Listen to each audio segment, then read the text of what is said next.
उन्होंने दरबार में अपनी चोटी खोल दी और राजा की तरफ मुंह करके बोले, नीच, तूने आज मेरा भरे दरबार में जो अपमान किया है उसका बदला मैं तुझसे अवश्य लूंगा। मैं तुझे और तेरे वंश को मलिया मेट करके मगध के राज सिंहासन पर किसी कुलीन व्यक्ति को बिठाऊंगा। मैं जब तक ऐसा नहीं कर लूंगा तब तक अपनी चोटी नहीं बांधूंगा। चाणक्य का जन्म एक बहुत ही निर्धन परिवार में 400 ईसा वर्ष पूर्व हुआ था। उनका स्वभाव बचपन से ही बहुत उग्र था, इसलिए उन्हें कौटिल्य के नाम से भी जाना जाता है तथा उन्हें विष्णुगुप्त के नाम से भी जाना जाता था। चाणक्य ने उस समय के महान शिक्षा के केंद्र में शिक्षा ग्रहण की थी। उनका रंग काला था और रूप के बदसूरत थे। ईसा के जन्म से कोई 400 वर्ष पूर्व भारत में चाणक्य नामक एक महापुरुष ने जन्म लिया। चाणक्य के आरंभिक जीवन के संबंध में अनेक किंवदंतियां प्रचलित हैं। एक किंवदंती के आधार पर उनके जीवन की एक मनोरंजक घटना यूं बताई जाती है। एक बार चाणक्य की माता अपने बेटे का मुंह देखते देखते एकदम रो पड़ी। चाणक्य अपनी माँ को यूं रोते देख बड़े आश्चर्य में पड़ गए। उन्होंने पूछा, माँ, तुम मुझे देखकर एकदम क्यों रो पड़ी? चाणक्य की माँ बोली, बेटा, तेरे भाग्य में बड़ा राजा होना लिखा है। तू राजा हो जाने पर अपनी माँ को जरूर भूल जाएगा। बस यही सोचकर मेरे आंसू निकल पड़े। चाणक्य बोले, लेकिन तुमने यह कैसे जाना कि मेरे भाग्य में राजा बनना लिखा है? माँ बोली, तुम्हारे सामने वाले 2 दांत बताते हैं कि तुम राजा बनोगे। चाणक्य ने बाहर जाकर एक पत्थर उठाया और अपनी दोनों दांत तोड़कर फेंक दिए। लौटकर बोला, लो माँ, मैं अपनी राजा लक्षण वाले दोनों दांत तोड़ आया हूँ। अब मैं न राजा बनूंगा और न तुम्हें छोड़कर कहीं जाऊंगा। तुम्हारी ममता के सामने संसार की सभी चीजें तुच्छ हैं। इस कथा से पता चलता है कि वे कितने कोमल मन के थे। चाणक्य तक्षशिला के एक विद्वान ब्राह्मण थे। तक्षशिला उन दिनों सभी प्रकार की विद्वाओं का केंद्र था। तक्षशिला के समान ही उस जमाने में मगध की राजधानी पाटलिपुत्र भी शिक्षा का प्रसिद्ध केंद्र था। तक्षशिला में अपना अध्ययन पूरा करके चाणक्य पाटलिपुत्र में और अध्ययन के लिए आ गए। उस समय मगध के सिंहासन पर धनानंद नामक राजा बैठा था। धनानंद जाति का शूद्र था। वह बड़ा लोभी था और उसने प्रजा पर बहुत ज्यादा कर लगाकर अपने खजाने में बड़ा धन इकट्ठा कर लिया था। किंतु जिस समय चाणक्य पाटलिपुत्र पहुंचे उस समय तक धनानंद के स्वभाव में बड़ा अंतर आ चुका था। दान बांटने के लिए उसने एक दानशाला खोल दी थी और उसके प्रबंध के लिए एक समिति बना दी थी। इसका अध्यक्ष कोई ब्राह्मण होता था। यह नियम बना दिया था कि समिति का अध्यक्ष 1 करोड़ मुद्रा तक का दान किसी को भी दे सकता है। चाणक्य विद्वान तो थे ही, अतः शीघ्र ही उनकी योग्यता और विद्वता का सिक्का पाटलिपुत्र में भी जम गया। उन्हें दानशाला प्रबंध समिति का अध्यक्ष नियुक्त कर दिया गया। चाणक्य जहां विद्वान और अनोखी प्रतिभा वाले थे, वहां उनके साथ एक कठिनाई भी थी।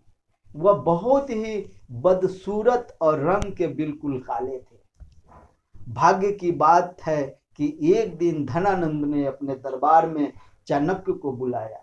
इससे पहले उसने उन्हें देखा नहीं था।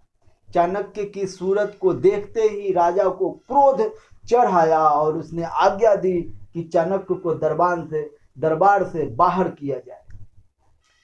चाणक्य भला यह अपमान कैसे सहन कर सकते थे? उन्हें भी बहुत क्रोध आया। मारे गुस्सा के थर थर कांपते हुए उन्होंने दरबार में अपनी चोटी खोल दी और राजा की तरफ मुंह करके बोले, नीच, तूने आज मेरा भरे दरबार में जो अपमान किया है उसका बदला मैं तुझसे अवश्य लूंगा। मैं तुझे और तेरे वंश को मलिया मेट करके मगध के राज सिंहासन पर किसी कुलीन व्यक्ति को बिठाऊंगा। मैं जब तक ऐसा नहीं कर लूंगा तब तक अपनी चोटी नहीं बांधूंगा। यह कहकर चाणक्य गुस्से में ही दरबार छोड़कर बाहर चले गए। वह पाटलिपुत्र से बाहर जा रहे थे कि तभी अचानक उनकी भेंट चंद्रगुप्त से हो गई। यही चंद्रगुप्त बाद में चंद्रगुप्त मौर्य के नाम से इतिहास में प्रसिद्ध हुए। चंद्रगुप्त को देखकर चाणक्य को लगा कि उसमें सचमुच ही राजा बनने के सारे लक्षण मौजूद हैं। बस वह उसे अपने साथ लेकर तक्षशिला चले गए। वहां पर उन्होंने चंद्रगुप्त को 7-8 वर्ष तक शस्त्र विद्या और अन्य शास्त्रों की पूरी शिक्षा दी और अपनी देख रेख में उसे सब प्रकार की विद्याएं सिखाकर कटु बना दिया। बाद में चाणक्य ने चंद्रगुप्त के द्वारा ही नंद वंश का नाश करवाया। जिस समय चंद्रगुप्त तक्षशिला में चाणक्य के पास रहकर शस्त्र विद्या और शास्त्रों का अध्ययन कर रहा था, लगभग उसी समय भारत पर मकदूनिया के राजा सिकंदर ने हमला किया था। यह बात ईसा से 327 वर्ष पहले की है। सिकंदर सारे यूनान पर अधिकार कर चुका था और उसकी फौजें ईरान के विशाल साम्राज्य को रौंदती हुई भारत की तरफ बढ़ गई थी। वह सारे संसार को जीतने का स्वप्न देख रहा था। सिकंदर के हमले के समय भारत के पश्चिमी भाग में सिंधु नदी की घाटी और पंजाब में अनेक छोटे छोटे राज्य थे। यूनान की प्रबल और सुसंगठित सेना के सामने ये छोटे छोटे राज्य टिक नहीं सके। कुछ राजाओं ने सिकंदर का बहादुरी से सामना किया। इनमें राजा पुरु का नाम सबसे ऊपर आता है। उसने सिकंदर की तूफानी बाढ़ को बहुत बहादुरी से रोका। यह कहानी भारत की नहीं बल्कि विश्व के इतिहास में सदैव याद रखी जाने वाली घटना है। दूसरे राजाओं की तरह पुरु भी युद्ध में पराजित हुआ, लेकिन सिकंदर और उसकी यूनानी फौज को मालूम हो गया कि भारतीयों से टकराना चट्टान के ऊपर सिर मारना है। उसकी हिम्मत ब्यास नदी को पार करके आगे बढ़ने की नहीं रही और वह भारत के जीते हुए भाग पर अपने सूबेदार नियुक्त करके वापस लौट आया। चाणक्य और चंद्रगुप्त दोनों ने देखा कि किस तरह आपसी फूट के कारण भारत के पश्चिमी भाग पर यूनानियों का शासन स्थापित हो गया है। सिकंदर के लौट जाने पर चाणक्य ने देश को यूनानी शासन से मुक्त करवाने का बीड़ा उठाया। उसकी दृष्टि में विदेशी शासन सबसे बड़ी बुराई थी, अतः उसने चंद्रगुप्त को आगे कर पंजाब में एक छोटी मोटी सेना एकत्र की और उसको इस सेना का सेनापति बनाया। चंद्रगुप्त के हाथ मजबूत करने के लिए चाणक्य ने पंजाब के कुछ पहाड़ी राजाओं को भी अपने साथ मिला लिया। चाणक्य की बुद्धि और चंद्रगुप्त के युद्ध कौशल के मिलने का ही फल था कि सिकंदर के हमले के 3 वर्ष के अंदर ही भारत भूमि से यूनानियों का सफाया हो गया और विदेशी शासन का निशान तक नहीं रहा। इसके बाद चाणक्य ने अपना ध्यान मगध की ओर किया। उन्हें अपनी प्रतिज्ञा अभी तक याद थी। वे नंद वंश का नाश करके चंद्रगुप्त को गद्दी पर बिठाने की योजना बनाने में लग गए।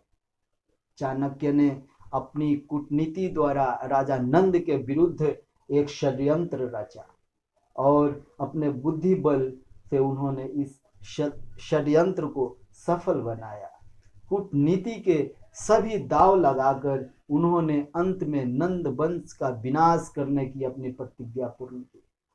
उन्होंने चंद्रगुप्त को न केवल मगध के सिंहासन पर ही बैठाया बल्कि बाद में मगध के साम्राज्य को फैलाने में भी उसकी बराबर सहायता की।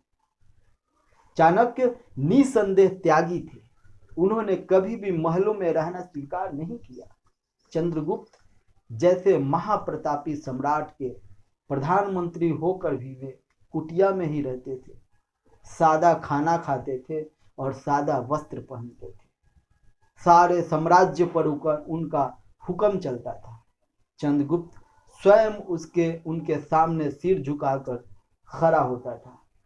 चाणक्य के समय भारत में दो प्रकार की राज्य प्रणालियां थी, राजतंत्र और गणतंत्र। उस समय भारत में जो गणतंत्र थे उसका राजकाल आजकल के गणतंत्रों की तरह प्रजा के चुने हुए प्रतिनिधियों द्वारा नहीं होता था। वह तो एक विशेष वंश में उत्पन्न लोगों के प्रतिनिधियों का तंत्र था। चाणक्य की नजर में इन छोटे छोटे गणतंत्रों की तुलना में राजतंत्रों यानी राजा का शासन कहीं अधिक श्रेष्ठ था। इसलिए उन्होंने अपने समय के छोटे छोटे गणतंत्रों को मिलाकर एक राजा की अधीनता स्वीकार करने की सहमति दी। चाणक्य के मत में राजा का आदर्श प्रजा के पालन और कल्याण की चिंता करना होना चाहिए था। वही राजा अच्छा हो जो प्रजा के सुख के आगे अपने सुख की परवाह न करे। प्रजा के सुखी होने में ही उसका अपना हित है।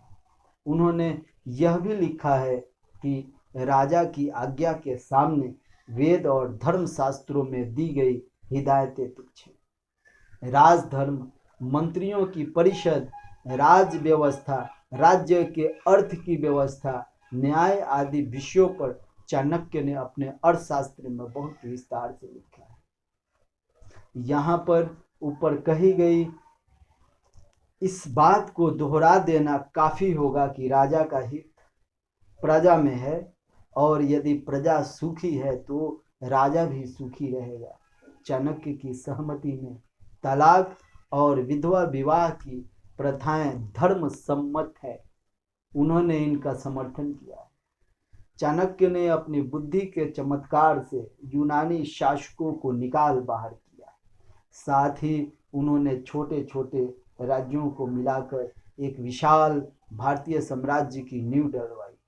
तो दोस्तों, कैसा लगा आज का मेरा ये कहानी, कमेंट करके ज़रूर बताइएगा।